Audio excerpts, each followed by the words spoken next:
Greetings, ladies and gentlemen. Today is September 18th, and what a weekend. The Dodgers are in, the Orioles are in, the Rays are in. Let's talk about it.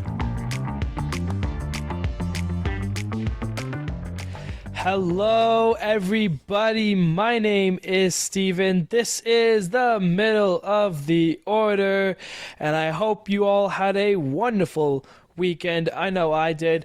Lots of great baseball to go over.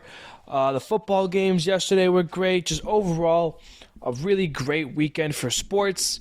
This baseball weekend is crazy. We got a lot to talk about. Some very good games, and a couple teams have clinched. It's just overall an exciting weekend here. We're very excited for this one. Without further ado, let's dive into our series recap and start talking about some of these great games that were played. All right, let's lead it off with the Yankees and the Pirates. A 4-run ninth inning puts the Yankees up as they get the come-from-behind win late, beating the Pirates 7-5. Giancarlo Stanton and Oswaldo Cabrera hit home runs as the Yankees take another game in Pittsburgh, beating them 6-3. And in the final game, Miguel Andujar homers off his former team as the Pirates get the last game and avoid the sweep to the Yankees, beating them 3-2. Tigers and Angels, Javi Baez and Jake Rogers go deep, and then the Tigers blow it open with 7 runs in the 8th inning as they take the opener versus LA, beating them 11-2. Nolan Schanuel, who was drafted earlier this year, hits his first MLB home run, his Major League home run.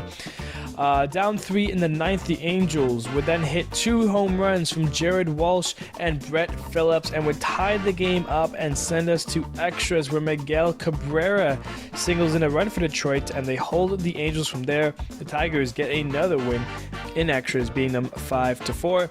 And in that final game, Jake Rogers hits 2 more home runs in the series for 2 in the game, 3 in the series. The Tigers come to LA and sweep the Angels as they win it 5-3. Padres and A's now. Tatis and Jose Azocar hit home runs in the game, and for Azocar, it was his first MLB home run. The Padres take the first game, being the A's 8-3. Padres scored 2 runs in the first and 2 runs in the 5th as they would hold the lead in this one for the whole game, beating the A's once again 5-2. And that final game, Juan Soto hits 2 home runs, one of which was his first career grand slam as the Padres take all 3 and sweep Oakland, beating them 10-1. Twins and White Sox now. Eduardo Julian, Royce Lewis, and Kyle Farmer all hit the home runs for the Twins as they breezed by the White Sox in this one, taking the first of 4, winning it 10-2. Royce Lewis might just be the Grand Slam king as he hits his 4th Grand Slam of the season. And if you think the Twins beating the White Sox 10-2 is funny, well, it's even funnier the second time as the Twins beat the White Sox once again 10-2. A couple of home runs from Eloy Jimenez and Gavin Sheets get the White Sox 5 runs in the first inning. And although the Twins were close to coming back in this one, the White Sox do hold on and win to beat the Twins 7-6. And in that final game, 2 twin home runs were all the offense in this one as Eduardo Julian hits a 3-run shot and Jorge Polanco a solo shot. The Twins take 3 of 4 from the White Sox and beat them 4-0. Nationals and Brewers now, and down 3 in this one. William Contreras ties it up on one swing, a 3-run shot for his 16th of the year that would tie the game, and set up Carlos Santana, who hit 2 home runs after this for his 20th and 21st of the year. The Brewers take the opener, winning it 5-3. The Nationals found a way to tie this game up in the 8th inning, but in the bottom of the 8th, the Brewers took the lead back in a grand way as Mark Canha launched the go-ahead grand slam for the Brew Crew as they get the second game, beating the Nationals 9-5.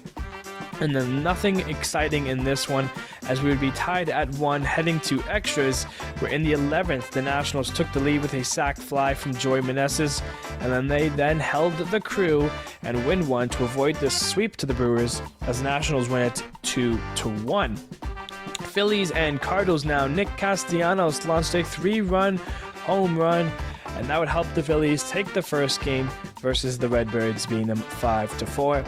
And in the second game, it's Kyle Schwarber hitting the 3-run home run for his 44th of the year. That would put the lead up to 4 and help the Phillies get another win as they beat the Cardinals 6-1. For that final game, Paul Goldschmidt ends up hitting his 25th home run of the year to break the tie, but the Phillies would tie it back up in the 8th inning. But in the bottom of the 8th, it's Jordan Walker who gets the lead back for the Cardinals with his 16th home run of the year. The Cardinals do find a way to get one versus the Phillies and avoid the sweep as they win it 6-5. Weird one to start this 4-game set here between the Giants and the Rockies, as weather caused for the Thursday game to be played as a doubleheader on Saturday. So on Friday, we had a pitcher's duel between Chase Anderson and Logan Webb. The Giants scored the first run of this game in the second inning, but they didn't have any hits yet. The Rockies eventually tied it in the 8th with their first run of this game, so we entered the 9th tied at 1, and the Giants still don't have a hit. The Rockies bring a no-hitter into the 9th inning, but J.D. Davis, who is leading it off, doubles to get the Giants' first hit in this one. In the bottom half, though, Lyris Montero singles in 2 runs as the Rockies find a way to win it as they walk off the Giants in the first of 4, beating them 3-2. Ezekiel Tovar has a great day at the plate, driving in 4 runs for the Rockies, as the Rockies had 2 innings where they scored 3 runs, and that would help them get the dub as they beat the Giants 9-5. The Giants' bats still can't hit much in Colorado as they continue to lose games, and the Rockies, with the help of Chris Bryant, win their 5th straight game and continue to help teams in the NL wildcard as they beat the Giants again 5-2. And for that final game, the Giants weren't playing around. They scored 8 runs in the 6th inning, including a 3-run home run from Brandon Crawford. But the Rockies actually fought in this one as Brenton Doyle and Hunter Goodman both hit home runs in their half of the 6th inning to cut the lead to 4. And for Hunter Goodman, it was his first Major League home run. The Rockies then scored 4 runs in the 9th inning in an attempt to come back, but would end up a run short as the Giants avoid the 4-game sweep and the Rockies come back. They salvage the series with a win and beat them 11-10.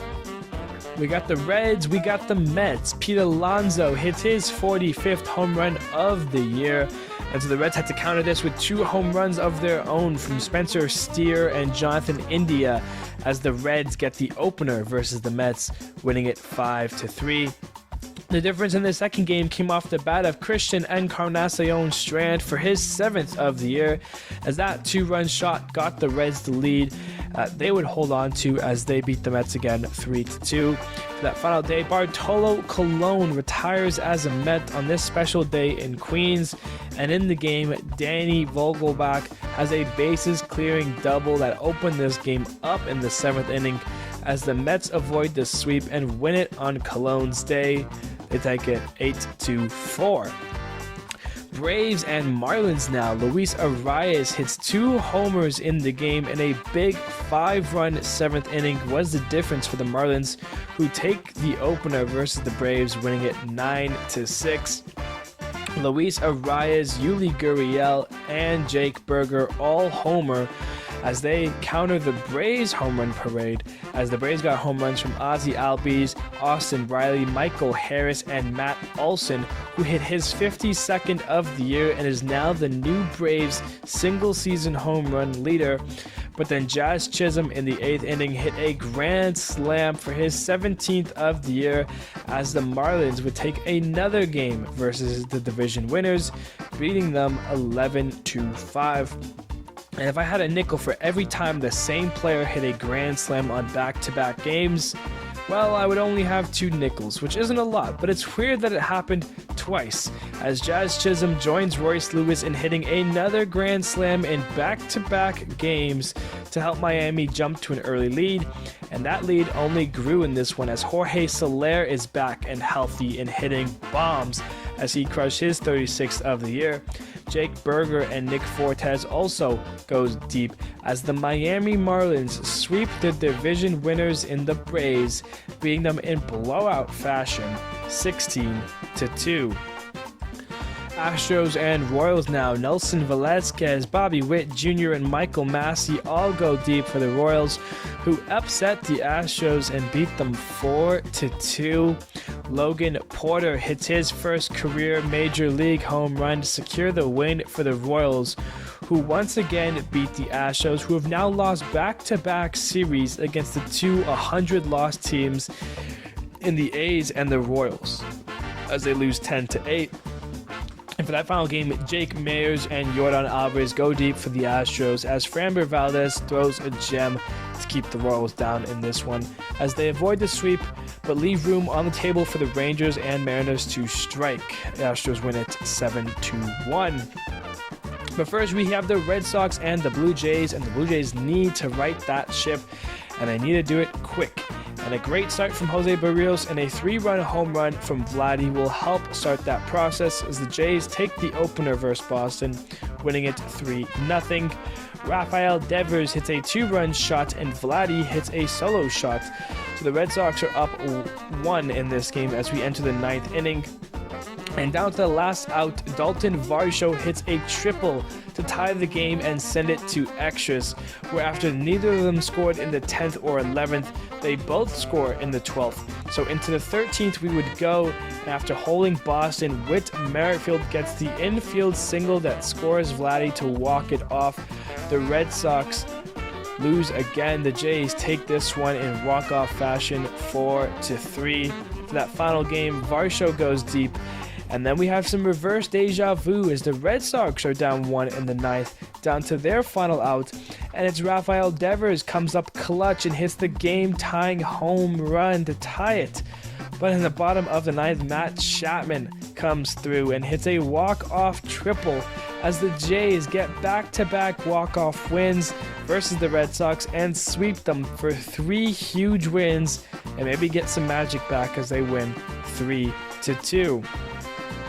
Now taking a look at those Rangers who are in Cleveland taking on the Guardians, and they get blown out in this first game as Andres Jimenez, Ramon Laureano, and Cole Calhoun all go deep, and Lucas Giolito has his best game so far as a Guardian, as the Guardians take the opener versus Texas, winning it 12-3. And after the Rangers were leading from the 5th inning into the 8th, but in that 8th inning, the Guardians scored 2 runs and took the lead on a Stephen Kwan base hit as the Guardians get a come from behind win and beat the Rangers once again 2-1. And for that final game, a 9-run 4th inning for the Guardians, the only inning they scored runs, and it started with Jose Ramirez hitting his 24th of the year. The Rangers get swept by the Guardians, who do a favor for the Astros and Jays, and possibly the Mariners, as they win it 9-2. And speaking of those Mariners, we'll take a look now at the Dodgers at Mariners series. Miguel Rojas and James Outman go deep for the Dodgers, who will hold off the M's and take the first game of the set, winning it 6-3. And with the Giants losing the 2 games this day, the Dodgers' magic number for the NL West is now 1. But this game was all about pitching, and we would be scoreless after 9, and to extras we will go. They both score in the 10th, but in the 11th, the Dodgers went off and scored 5 runs in the inning. The Mariners could only answer with 1, and the Dodgers take the second game of the series and clinch the NL West division, beating the Mariners 6-2. And for that final game, tired and hungover, the Dodgers find a way.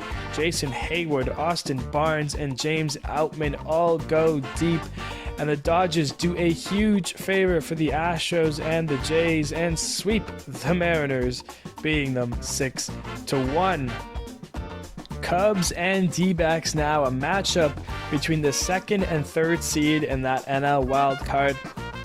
And 2 3-run home runs from Lourdes Gurriel Jr. and Alec Thomas was the offense for the D-backs, and we entered the 9th inning.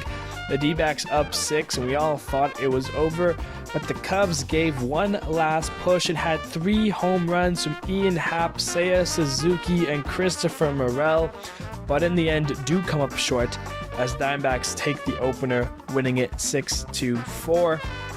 We got a wild one for the second game here, as we'd be tied at 3, entering extras after 9 here. And the D-backs just did not quit in this game. The Cubs score in the 10th, they score in the 10th. The Cubs score in the 11th, they score in the 11th. The Cubs don't score in the 12th, and well, neither do the D-backs. But in the 13th inning, the Cubs do score, and then the D-backs would answer to tie it once again, but this time they would also walk it off on a single from Gabriel Moreno and a smooth slide from Evan Longoria. The D-backs never say die and get rewarded with the walk-off win, beating the Cubs 7-6. Sunday Night Baseball with the D-backs up 1. They need to add to that, and who better than Ketel Marte, who launched a 2-run home run to give the D-backs some insurance as they end up winning and sweeping the Cubs and are now the second seed in the NL wildcard, while the Cubs are out of it for now. D-backs win it 6-2. Here we go, the 4-game set between the Rays and the Orioles, the battle for the AL East, and it kicks off. Here we go, Ryan O'Hearn, home run for the Orioles. Rays answer with a single from Lau and a triple from Arozarena to take a 2-run lead, but then Gunnar Henderson hits his home run, number 26th on the year, and cuts the lead to 1, and they were tied in the 5th inning. But in the 7th now, it's Luke Raley hitting his 19th home run to put the Rays up, and they would hold the O's for the rest of this game. The Rays take the first of 4 in this big series and cut the division lead to only 1 now, 4-3 there. Game 2, Brandon Lau and Manuel Margot get things going for Tampa, as Lau has a home run and a sac fly, and Margot has a single and a double. They both have 2 RBIs each, and Tampa has a 4-run lead. Then Harold Ramirez makes it 7, a 3-run home run in the 6th inning. Zach Eflin was dealing in this one and only made one mistake to Heston Kjerstad, who hit his first career MLB home run for his first career MLB hit, but only one would not cut it, as Tampa takes the second game and is now tied with the O's for the division lead, beating them 7-1.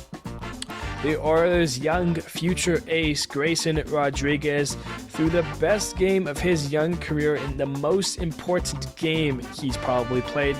8 innings, 7 Ks, only 5 hits.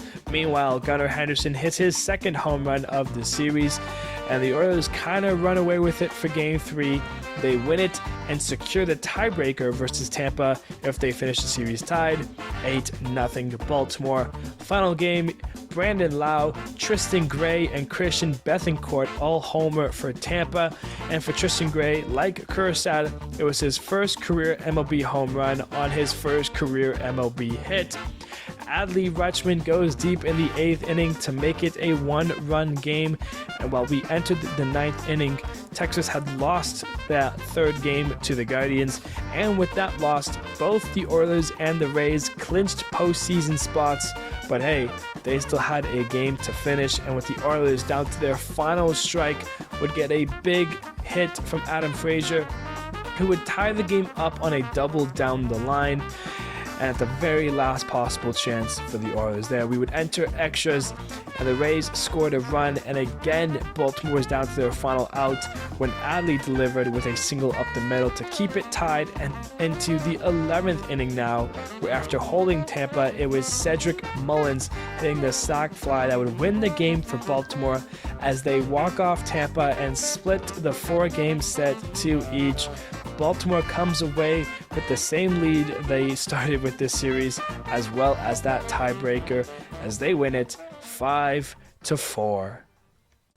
With a weekend like that and so many great games, I couldn't choose just one. So for this rendition, I guess, of Game of the Weekend, it's to be games of the weekend. I'm going to be talking about 6 games because there were so many good games this week. And our first of 6 games started on Friday between the Braves and Marlins.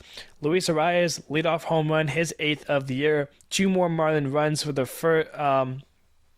in the first for a total of 3 runs. They would end up with 4 runs before the Braves even had one, but when they got their first one in the third on a Michael Harris home run, his 17th of the year, and they followed that with 5 more runs across the next 3 innings and would take a 6-4 lead after 6 innings of work. But in the 7th inning, the Marlins took control and scored 5 runs, including Luis Arias' second home run of the day for his 9th of the year. The Marlins win that one 9-6. Now on to Saturday we go, where we had 3 big games go into extra innings. We start with the Blue Jays and Boston, which was a low-scoring game. Only a Rafael Devers 2-run shot for his 32nd, and a Vlad solo shot for his 24th.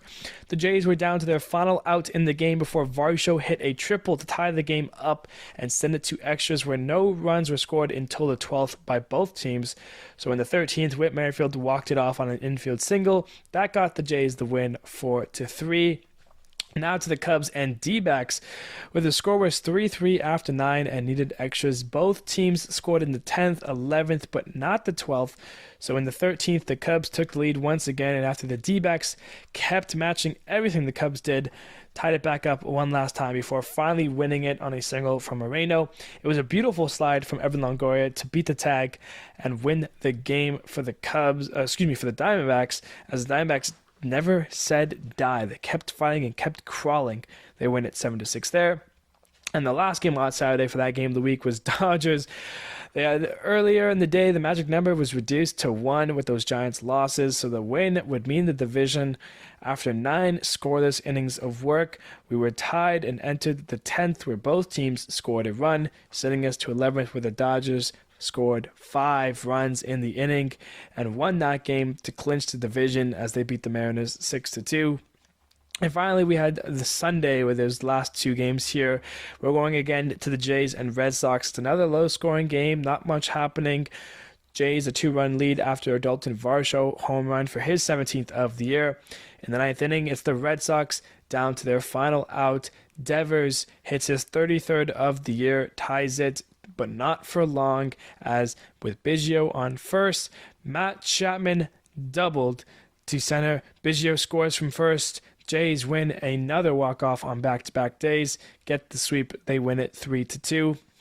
In the last game here, we go obviously to Baltimore and Tampa, the one we just talked about. What a game. The Orioles would not die, tying the game twice after keeping it at a 1-run game with Rutschman home run in the 8th inning. They tied it with their last strike in the 9th inning with a Frazier double, and would tie it again down to the last out with a Rutschman single, and then finally walking it off in the 11th on a Cedric Mullins sac fly. They win it. They both clinch. Boogity, boogity, boogity. Lots of great games this weekend. Those are your games of the weekend.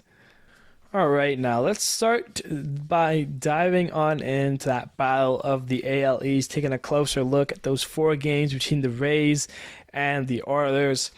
How about Heston Kjerstad and Tristan Gray, both hitting their first major league home runs on their first major league hits? Really great stuff for both those guys. Congratulations. Talking about pitching, Jack Flaherty, a guy I mentioned on the last episode, had a horrible start on that second game. Zach Eflin definitely took control and really had a great game. He was definitely the Rays pitcher that stood out to me. And on the Baltimore side, it was the third game with Grayson Rodriguez. What a start he had. 8 innings, 7 strikeouts, and I mean, really, Tampa Bay could not touch that guy. An incredible pitching performance by him. He's definitely the one. And that was the game that Baltimore won to clinch the tiebreaker. And that was a big game, too, because Baltimore had lost the first 2 games of the series. So if they lose that third one, then it comes down to that final game there. Good for Baltimore to salvage that series, though. They did lose those first 2 games, which allowed Tampa to, tie Baltimore for the division lead for a day before they came back, won the third game to get that lead back, and then also won the 4th game. Just really good stuff. Allow a couple home runs. Gunnar Henderson, a couple home runs. Rutschman, some big hits in that final game. The home run, the single, coming in to score the winning run on the sac fly. Just really good stuff overall for Baltimore. And if you're Tampa, you split the series. Not ideal. You would love to take 3 of the 4 and get at least 1 game back up. You don't have the tiebreaker anymore, so essentially that 2-game lead is a 3-game lead because you would need to win by 1, not just tie, because then it would fall to Baltimore. Not ideal, but hey, you had some good moments, some clutch hits, some good pitching. Now you just got to kind of focus on your next 4 series here. We're kind of getting close to the end here, and Tampa needs to go, so these games matter for them both. But we'll talk a little bit more about that as we go throughout the week. But yeah, that's the Battle of the AL East. Taking a look at that. Yeah. All right, let's dive into some baseball news here. On Friday, it was Roberto Clemente Day. And throughout the weekend, we had 3 teams punch their tickets to the postseason, starting with the Dodgers, who did it on Saturday. They clinched the NL West division. It's the 10th time they've done this in the last 11 years, with that weird year, I believe, in 2021, where the Giants won it. They both won like 106, 107 games. So, good for the Dodgers. We knew they were going to be here. It kind of got a little rocky at first. The Diamondbacks in control there. The Giants had first place for a while, but once the Dodgers kind of took over, end of June, mid-July area, they kind of just started to run away with it, and they had a huge lead on both the Giants and D-backs now, and have clinched. They're punched the ticket, and right now it looks like the Dodgers and Braves will hold on to the 1 and 2 seeds, unless the Brewers go on a crazy run here to end it. But yeah, that means they'll have the bye weeks and will face the wild card team winners in the division series. So that gets them some rest there, a chance to get some players back from injuries. But yeah, good for the Dodgers there. And then how about those Rays and the Oilers? As they were playing on Sunday, the Rangers lost to the Guardians, which clinched the berths for them while they were still playing in the 9th inning of that wild game. For the Rays, it's going to be the 5th straight year in a row that they make playoffs here. Obviously, they had the one World Series chance in 2020 against the Dodgers, but came up short. Different team here, it's definitely one of the more, obscure Rays teams that have, done it. Every game that they play it out to the best of their abilities. Guys who were on that 2020 World Series team, they're not there anymore. G-Man's a Padre, Willie Adames is a Brewer, Blake Snell's a Padre. So we got to see what happens there. But the Rays are in it, 5th straight year. They are a good team. They deserve it.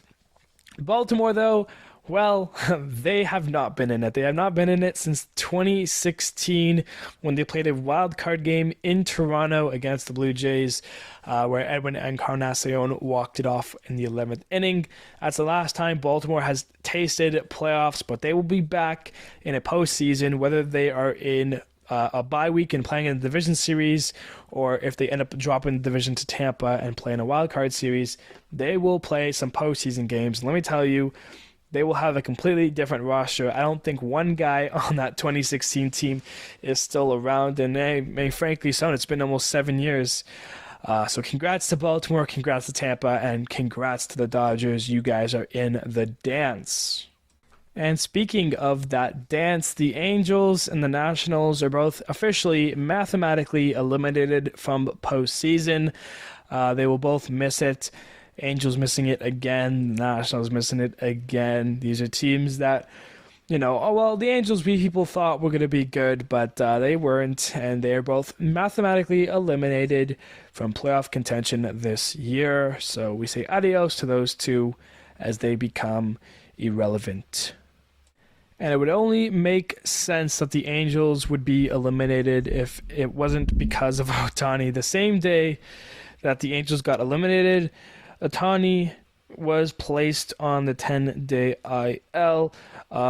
He cleared out his locker room, and that was the first initial news that we got, was that he just cleared out his locker room in the Angels clubhouse, which was okay, what? And then it was announced the next day that the Angels placed Shohei Ohtani with an oblique injury on the 10-day IL, and he will miss the remainder of the season.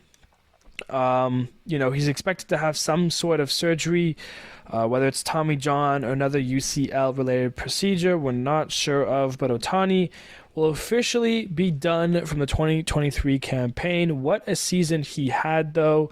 It's a shame it doesn't end the way that he or the Angels wanted it to. But he's going to have that year. This is a year to remember. Ohtani, was incredible, especially that month of June. That's a month that no one will ever replicate. It was an incredible month. But yeah, I mean, the journey of Ohtani this year is over, and his journey as an Angel is possibly over as well. We're not sure what's going to happen in the offseason, but it's going to be interesting to see what happens with Ohtani. And if you're Angels fans, you don't like to hear it, because there is a world where Ohtani played his last game for an Angel. And yeah, but what a season he had. Missing these last 2 weeks here, is it enough for Ohtani to lose the MVP? Probably not. Someone like Seager, who's kind of going to be like second or third in MVP voting, would have to have an incredible last 2 weeks for the slightest chance for Ohtani to lose it. But I believe Ohtani will still win the MVP even without him missing these last 2 weeks here. But it's unfortunate news. Hopefully Ohtani recovers nicely and is able to play next year with whichever team he signs for. Maybe it's the Angels, but maybe it's not. There's that there.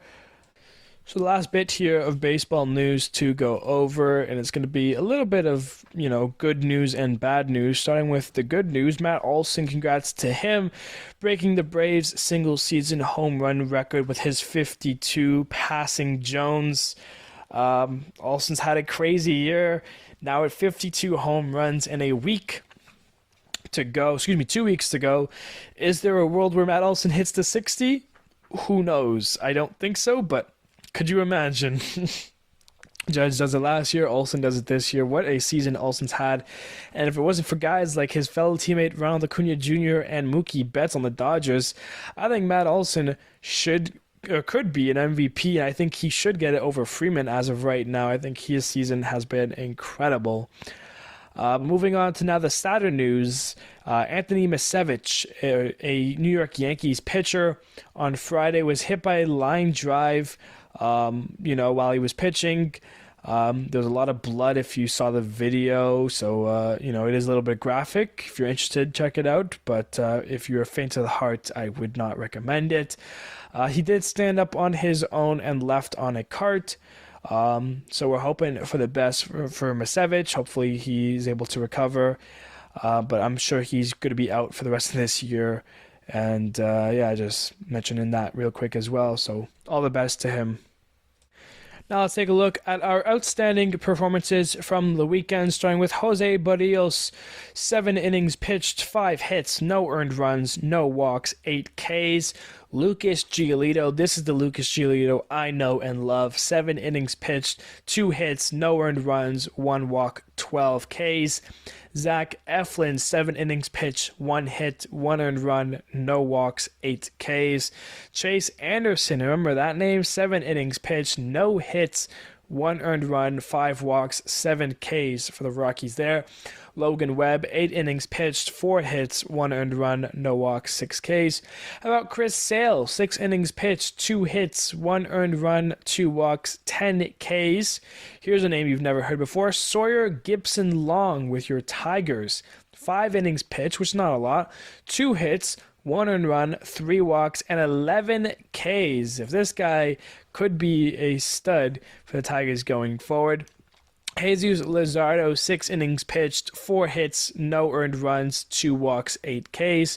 Framber Valdez, 7 innings pitched, 5 hits, no earned runs, 1 walk, 5 Ks. Sonny Gray, 7 innings pitched, 5 hits, no earned runs, no walks, 6 Ks. And lastly, Grayson Rodriguez, 8 innings pitched, 5 hits, no earned runs, no walks, 7 Ks. That's your outstanding performances. Now let's do a little standings check. Taking a look at that AL East, Baltimore and Tampa, who have both clinched. Baltimore 2 games up on Tampa after they split that 4-game set, and they're chilling there. In the AL Central, teams like the Guardians and Tigers are still technically in it, only 7 games back and 8.5 games back, but it is the Twins still in first, trying to hold off those teams there. The AL West, Houston lost 2 of 3. So you thought that a team was going to jump them? No, both Texas and Seattle lost and got swept. So Houston is now a game and a half over Texas and 2.5 games over Seattle. So Houston's thanking Cleveland and the Dodgers there. Your NL East, it's the Braves who have won it. Your NL West, it's the Dodgers who have won it. And for your NL Central, like the AL Central, the Brewers hold it there. But teams like the Cubs and the Reds are still technically in it for that division. Cubs 6.5 back and the Reds 7 back. So it's still anyone's ball game there. Taking a look at that wild card, we know that the Rays have clinched it, but they hold the 1 seed. The Jays, after getting absolutely obliterated by Texas in a 4-game sweep, they come back and sweep the Red Sox. And because both Texas and Seattle got swept by the Guardians and the Dodgers, the Blue Jays now hold the 2nd seed after being out of the playoffs for 1 day. Texas has fallen to the 3 seed, and now Seattle is the team who is outside looking in. There are game back. Next team after that's the Yankees at 6.5. So take that as you will. Moving on to the NL wildcard side of things, with the Diamondbacks doing the work and sweeping the Cubs, they are now the 2nd seed and are a half a game above the line. Phillies still in the 1st seed at 81 and 68, 3.5 above the line. The Cubs and Miami. Right now, the Cubs are on a 5-game losing streak. They're 2-8 in their last 10. Both those teams are tied at 78 and 72, but Miami does hold the tiebreaker over Chicago. So if the season was over today, it would be Miami who slips into the 6th seed while the Cubs would miss out. The Reds only half a game back of those teams there, and the Giants, after dropping 3 of 4 to Colorado, are 2 games out, so they need to get going. They have a big series coming up this week with Arizona there. That is your standings check.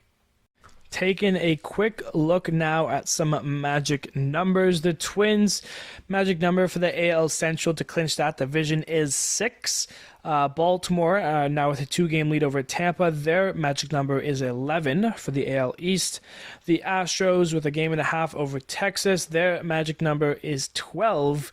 And the Brewers, who are 6.5 over the Cubs, their magic number for that division is 7. We'll be taking a look at magic numbers from this point on.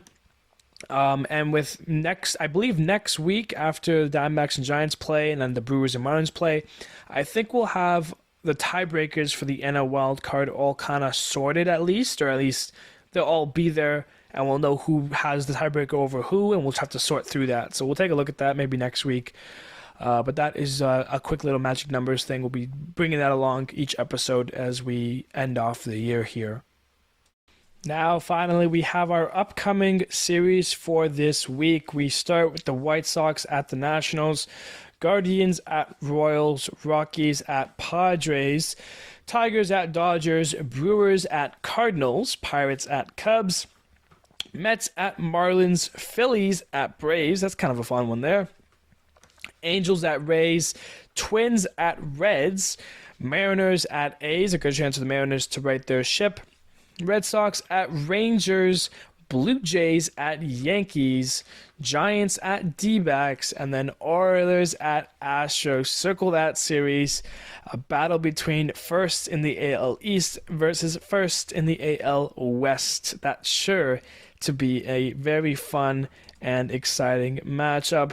That is going to do it for our episode here today, everybody. Thank you so much for listening.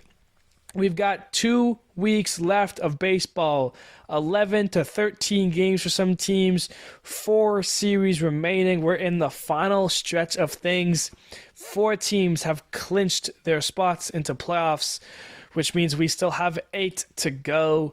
The season's not over till it's over, and I'm sure we're going to have things going into the last week of baseball, and then it's playoffs 2 days after that last day. So get excited, people, because we're not going anywhere. Thank you, everybody, so much, and I will see you guys on Friday.